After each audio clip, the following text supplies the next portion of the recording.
Green Room here at South Mill Arts. We're bringing you this episode from the amazing pop-up podcast room here in Bishop Stortford. My name is Michelle from SFB Consulting.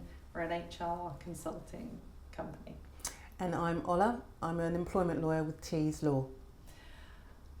Ola, Yeah. is it all right for me to mention the C word now? You mean Christmas? Yeah, go for it. I just thought it was a good time to talk about the good old Christmas party. Ooh. The cultural and ethical, legal minefield. Yes. Those Christmas parties. You know, we always know that come January, we're going to be busy from all so of the true. bad behaviour over Christmas. That's absolutely right. Yeah. You know, I think, well, you know, I do. It's like the alcohol's flowing. Yes. There's good times, good tunes. Yes. People think it's licensed to. And they often think we're outside of work, although Yeah. you know this is a works Christmas party, but we're outside of work. You know, had a couple of drinks, feel a bit brave. Yeah. You know, the moves are Yeah. you know. Bit provocative. and then just you know Yeah. bad behaviour. We have had so many. I mean, some very bizarre cases following Christmas parties. Yeah. Like people being wheeled out in wheelie bins, you know, after parties, you know, stealing road signs. Or Yes. Jumping over the bar and Yes. you know, trying to serve themselves and yes. Yeah. Seems like a good idea at the time, apparently. I don't understand it. I think, you know, as an employer, what responsibilities do you have in those kinds of situations? Yeah, totally a lot. Yeah. But, you know, is there a line to be drawn? What do? You warn them beforehand? This will not be tolerated. Yeah. But then, if it carries on, what do you do? Well, it means that HR is quite busy. Yeah. And employment lawyers, funnily enough. Yeah. We're cleaning up at the end of the Christmas party. Not just the vomit. Yeah. To be honest, I've heard so many companies say that they're just not going to do Christmas parties this year. Just not going to do it because the risk is too high. The risk is too high. Sexual harassment, changes in sexual harassment. Indeed. You know, and the responsibilities of the employer. Yeah. They just don't want to risk the whole. They don't want to risk it. Yeah. But I've experienced it myself, like probably 20-something years ago, probably longer actually. But we won't let's go not talk there. about that. Yeah. You know, I've had somebody, a senior manager, come to me and during a Christmas party and touch me inappropriately. Yeah. And that's just awful. I don't know whether it's a sign of the times or whether, you know, I didn't complain. I did complain. I did complain, obviously, to at him. the time. Yeah, and I Directly. was very unhappy about it. Of after. course. Do you know the thing that just slightly segue? Yeah. But the thing that annoyed me the most was out of that situation, back in the workplace, when having meetings, because I was very vocal about, you know, right, don't do that again. Yeah. As you would be. As you would be. And I made it very clear that I was unhappy about what had happened when we went back into the workplace. The thing that upset me the most was then whenever I had a meeting with this person, he kept the door open as if what you I the victim had you know really it was a risk to be in. Oh, for goodness sakes. Yeah. Isn't that interesting? That is so. I wonder if you'd done it before. Probably. Yeah. But I don't know. I think nowadays things have really changed. But, and people are more likely to say something. Yeah, I agree with that. To complain, to use internal processes, grievance procedure. You'd hope so. You'd hope so. I would hope that employers would take it more seriously, because it is a serious issue and it does happen quite a lot, unfortunately. Well, this is why these changes have come in, right? Exactly. Yeah, the sexual harassment laws. You know, a welcome change. You know, this was happening to you, to me, 20 odd years ago, with no real, it's your word against theirs, and they'll always, of course, because it's invariably always a more senior man. I'm not being sexist, I'm just saying. Facts. But yeah, and so they'll take the man's word, the older man's word, over the little girl's point of view, which is not fair, not equal, it's not equality driven. So, you know, making sure that everybody's voice is heard is a really important thing, and having the mechanisms and the policies in place for that to happen is really key.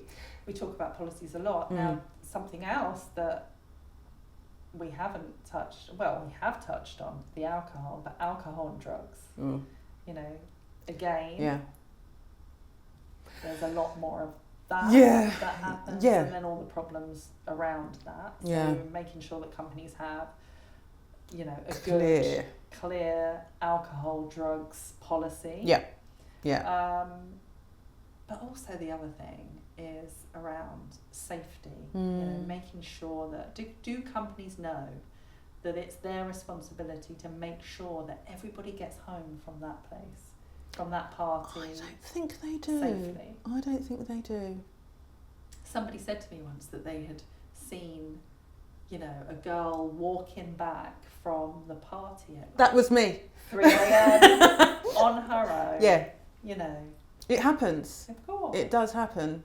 I've seen. And don't get me wrong, a company can still put processes in place, and then they'll still find their own, they'll find their own way. That's gonna happen. Of course, you know. People will run away. But you know, I think if you have a system in place. So, for example, at Tees, what we do at the last Christmas party, we had a coach that would take people to the venue, and at a certain time in the evening, carriages to take them away. Back to the offices where they are based, because we've got a number of offices, and you know, all of the offices would come together for this party, but then the buses or the coaches... It's a responsible thing to do. That's a responsible thing to do, rather than say, oh yeah, party finishes at 2 a.m. Yeah, you're on your own. Make your own way home. I mean, you know, especially if you're in London, then fair enough. There are ways of getting back home in those situations. When I was younger, I used to joke with my friends that I had like a honing device where I would be able to get home, even if I was completely... But that doesn't always happen. No. Sometimes you find yourself in really awful situations. I would always disappear. Like, friends would be like, where are you? I'm in a taxi, I'm on the way home. Yeah. I'm done. Yeah. I can't. So it's not going to work. One shake doesn't fit all. No, not at all. Not at all. But I think the other thing companies may want to do is like make sure that there's always that responsible person. Yeah. The one that's not drinking. Not going to drink. The one that's not who's drinking. going to watch out for those, you know, who are... Yeah. I think that's... Maybe getting into something that they shouldn't be, or getting a bit... The chaperone. Exactly. From the prom. Yeah, exactly. Yeah. I think that before they turn into a pumpkin. Yes. I think that's really important. But leading on from that, we've also got the fact that Christmas parties, the non-drinking people, I've been to a lot of parties recently where they don't have a non-alcoholic option. Oh, really? Yeah. Yeah, it's interesting. And I'm just thinking, you know... Doesn't encourage that. No, and there are people that are teetotal, for medical reasons perhaps, or because they just because they want to be. They don't want to drink. And it shouldn't be the exception. Yeah, I agree. I went to a ball last Christmas. Gosh, was it that long ago? Gosh. No, it can't have been. Anyway, Forget that. Okay. The last one I went to. The last one you went to, yeah. I didn't drink Yeah. either. And I think they had one non-alcohol, Yeah. like gin or something. Yeah. And That's and it. even that they had to look for. It's terrible. Yeah, I mean, I recently went to a party and the only non-alcoholic option was water. Yeah. So that's what I was drinking, and it was so boring. Yeah. But you know, So you got to watch all the bad behaviour. I did. It was very funny, and it made me realise. It made me not want to drink that much anymore. You know, because it was a lot of shouty behaviour. Yeah. A lot of shouting. And arms flinging Yeah, around. everywhere. And that happens in Christmas parties, doesn't it? Yeah. You know, Everyone thinks they can break yeah. dance. Coming down to the safety thing again. Don't do that. Health and safety. Yeah, it's So interesting you bring up health and safety. yes. There's a requirement for risk assessment. There always is. Whether it You be need to. sexual harassment, Drugs and alcohol. Breakdancing Breakdancing on the dance floor. Exactly. Yeah. So it's I want to come to your party. I don't know if it's going to be that fun. But you're welcome. Thanks. Yeah, come along, no problem at all. Yeah, it's Christmas parties, good fun, but not without risk. Yeah, exactly. I would say. And keeps HR busy. Yeah, Come January. So January. Yeah, December's always quiet, and then January hits and you're like bang. Yeah. Sexual harassment. Yeah, Christmas parties. Bad behaviour. Don't do it. I mean, a good idea. I just think we should just ban it. It's so. I mean, it's great for the kids in school, absolutely, right? yeah, that's fine. But that's as far as it goes. For the adults, we're begging for inappropriate gifts, aren't we? Oh yeah. Secret You're just Santa. inviting somebody to. Oh no, it's a bad idea. So, have you heard of any dodgy gifts? Funnily enough, yeah, my husband got a gift, and it was. I'm not sure we want to know. I don't know. Well, it was bad. It was from Tokyo, and it had been used. Oh. Yeah. I mean, I don't actually know that I want to know. No, but yeah. Okay. And he brought it home, and I was like, why? Yeah. Oh, it was a Secret Santa present. It was fake. It was totally fake, but it was to elicit a response of a certain kind. Yeah. And if people are given gifts like that, what else are they capable of doing? Yeah. It's. So I fairly recently heard of a gift where somebody gave out some underwear. No. Yeah, which I mean is screaming grievance and sexual harassment, right? Yeah. But where did it come from?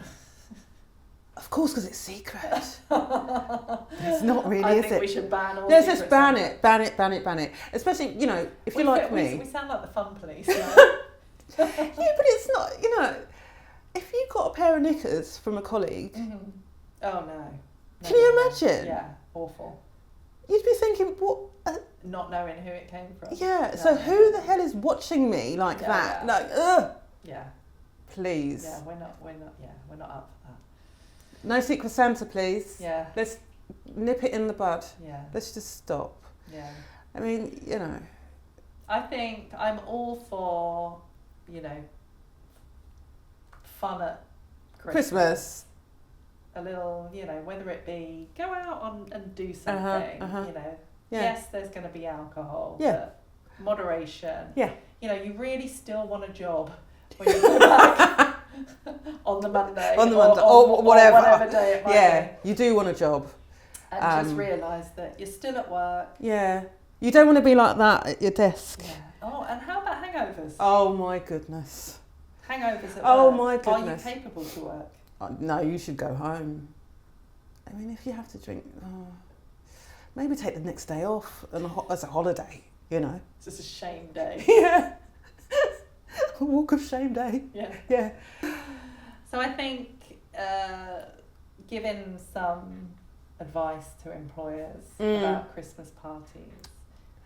I think pre-party advice to staff and managers. Definitely. Party invitation doesn't void your policies. You need to make sure that they are well versed in what's acceptable, what is not. Yes. You know, make sure that all staff know that, you know, this is a work event. You're still at work. And, you know, all behaviour has to be this in line with the policy. So there'll be no groping.